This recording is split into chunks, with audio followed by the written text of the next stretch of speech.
Noticias en Flash. Ya son las 2 en punto de la tarde. Hoy lunes, en Noticias en Flash. La opinión de Juan José Rodríguez Prats. Y ya está listo en la línea telefónica, así que lo saludamos primero y lo escuchamos después. ¿Cómo está, licenciado? Buenas tardes. Pues mi querido Hugo, ¿qué te puedo decir? No sé, ya perdí la cuenta de cuántos años llevamos platicando todos los lunes. Y a veces me pongo a reflexionar si no me he repetido mucho o he incurrido en algunas ideas que ya machaconamente insisto, pero pues esta Semana Mayor que la comenzamos hoy, que es una semana que nos debe invitar a la reflexión, yo me preguntaría en qué consiste que un ser humano tenga calidad, y iría aún más, en qué consiste que un gobernante pueda pasar a la historia como un buen gobernante. Y creo, y por eso precisamente la reflexión de la Semana Mayor, que lo que tenemos que evitar son los 7 pecados capitales. Ahí está en la Biblia y sigue siendo una lección vigente. La soberbia. La soberbia, decía San Agustín, es hinchazón. La soberbia tiene el propósito de lastimar, de degradar al prójimo para uno sentirse superior. El soberbio tiene que ser superior. Por eso la soberbia molesta e irrita tanto, porque de inmediato uno lo nota que el otro quiere sentirse superior y uno se siente agredido, degradado, y de ahí el rechazo al hombre soberbio. El gobernante no puede ser soberbio, está llamado a servir, está llamado a atender. Por eso creo que ya en tu programa, hemos dicho en el programa ahí con Humberto y contigo, no recuerdo si me he referido a las enfermedades que el político tiene o padece cuando ejerce poder.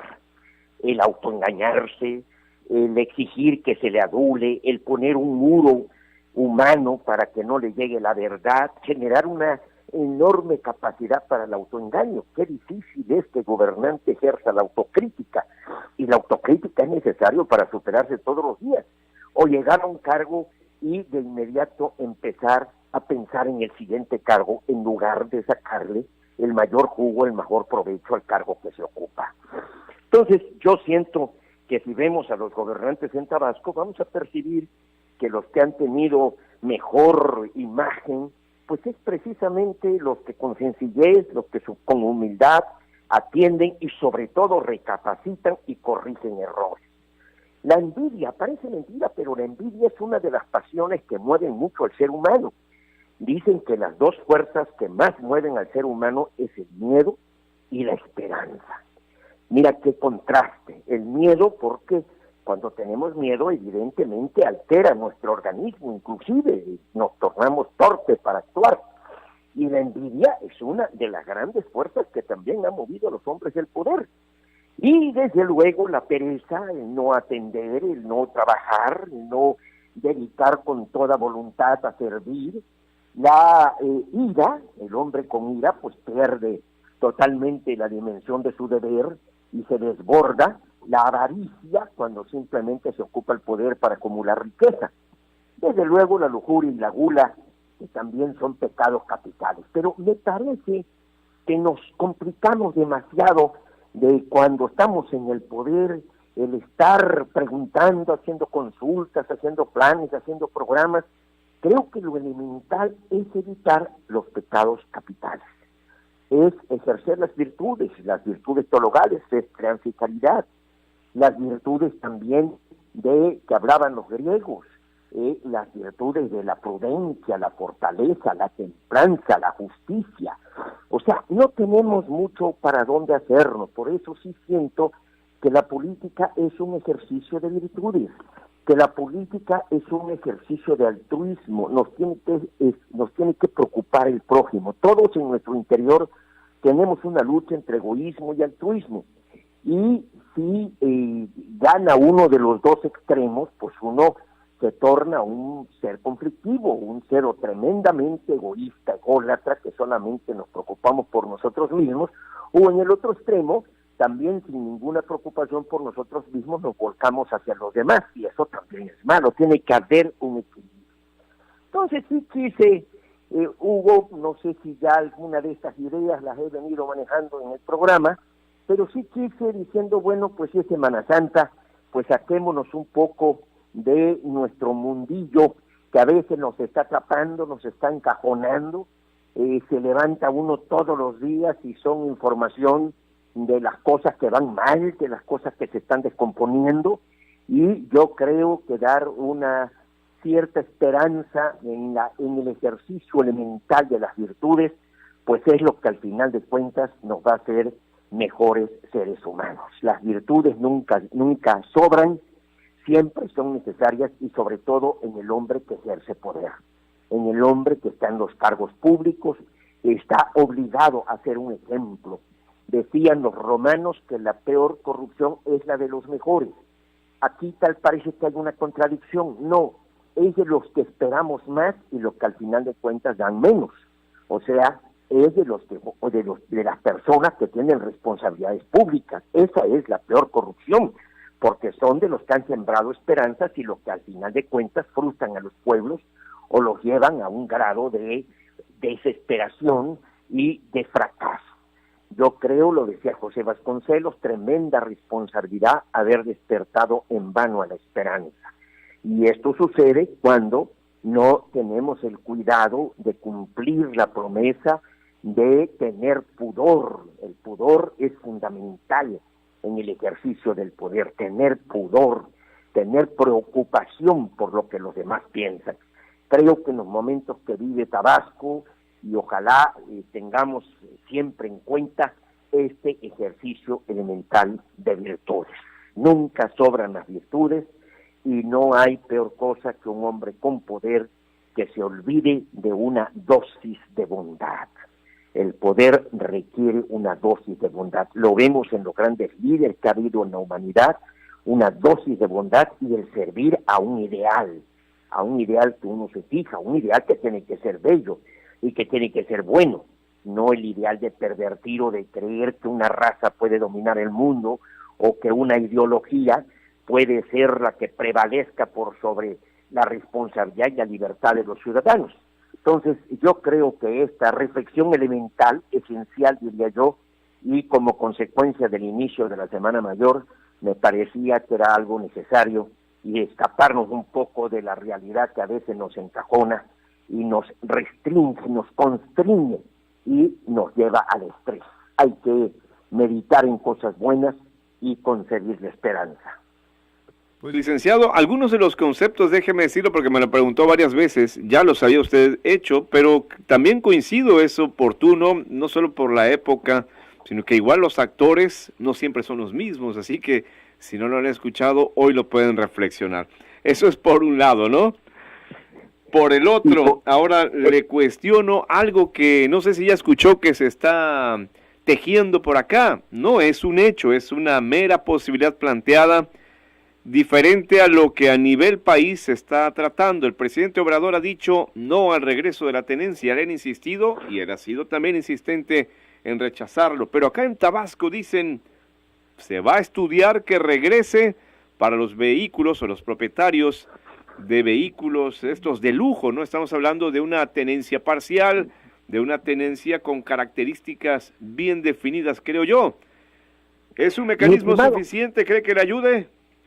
Mi estimado Hugo, yo desde hace varios años, desde el momento en que Arturo, si no mal recuerdo, fue su segundo año de gobierno cuando quitó la tenencia, y yo dije que era un grave error.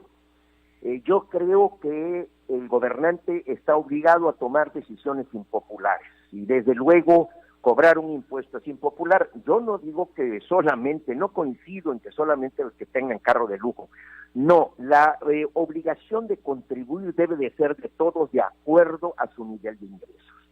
Y un vehículo nos está dando, la propiedad de un vehículo, que es la base gravable del impuesto, nos está dando una dimensión de los ingresos, de los recursos que una persona tiene. Suena duro, pero yo prefiero 1000 veces que la gente que tiene alguna forma de pagar un pago anual, que tampoco me parece que sea excesivo, para, por ejemplo, poder darle medicinas a los hospitales, me parece algo elemental.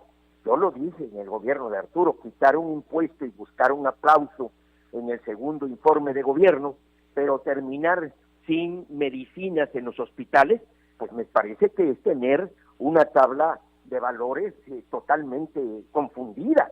O sea, sí, te aplauden quitar un impuesto, además, ¿qué mérito tiene mandar una iniciativa y que el Congreso local levanten el dedo y se diga se quita este impuesto? Ah, perfecto, pero ¿qué consecuencias tiene? Se dejan deudas con proveedores, se deja comprometida a las nuevas generaciones, todo préstamo compromete a las nuevas generaciones, y claro, nosotros estamos heredando deudas a las siguientes generaciones, lo cual me parece injusto. Las generaciones del futuro no tienen diputados que puedan defenderlos, lo cual es evidente. Entonces, yo sí creo que tenemos que hacer un ejercicio de una reforma fiscal estatal que incremente las fuentes propias de ingresos, y no tan solo esa tenencia. Ahí está el impuesto predial. El impuesto predial se ha desplomado en su recaudación cuando se le encomendó a los municipios cobrarlo. Yo creo que ahí también hay un esfuerzo por hacer, de catastrar, reevaluar, y desde luego muchos que me escuchan van a decir, bueno, ¿qué le pasa o qué está proponiendo? Desde luego que lo más popular, lo más populachero, pues es quitar impuestos. Eso no tiene mayor gracia. Lo que es verdaderamente eficaz es cuando se cobran los impuestos.